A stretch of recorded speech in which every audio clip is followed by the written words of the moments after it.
Hi friends, అందరు ఎట్లున్నారు? మంచిగా ఉన్నారా?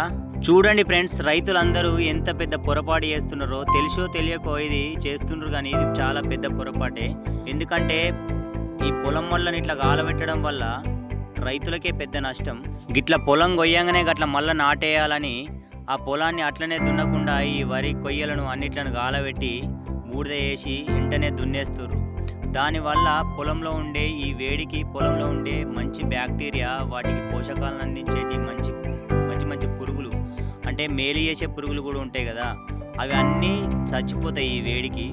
ఈ మంటలలో గాలిపోతాయి. కొయ్యకాలు అంటారు కదా, ఈ కొయ్యకాలను గాలబెట్టకుండా వాటిని అందులోనే దున్ని కొన్ని రోజులు ఎక్కువ మురగబెడితే ఆ పొలానికి బలం అనేది ఉంటుంది. కానీ మనోళ్ళు ఏం చేస్తుర్రు, నా పక్కోడు ముందుగా నాటేస్తే మంచిగా ఉండదు, వానికంటే ముందు నేనే నాటేయాలని ఒకరిని చూసి ఒకరు ఇట్లా అగ్గి పెట్టి వాళ్ళకు వాళ్ళే బుగ్గిపాలు అవుతారు. ఇట్లా అగ్గంటు పెట్టడం వల్ల వేరేటోళ్ళ స్టార్టర్ డబ్బాలు కాలిపోతాయి, కరెంటు వైర్లు కాలిపోతాయి. వాళ్ళు పక్క పొలం వాళ్ళు గడ్డి కట్టలు కట్టించుకుంటే ఆ గడ్డి కట్టలు కూడా కాలిపోతున్నాయి.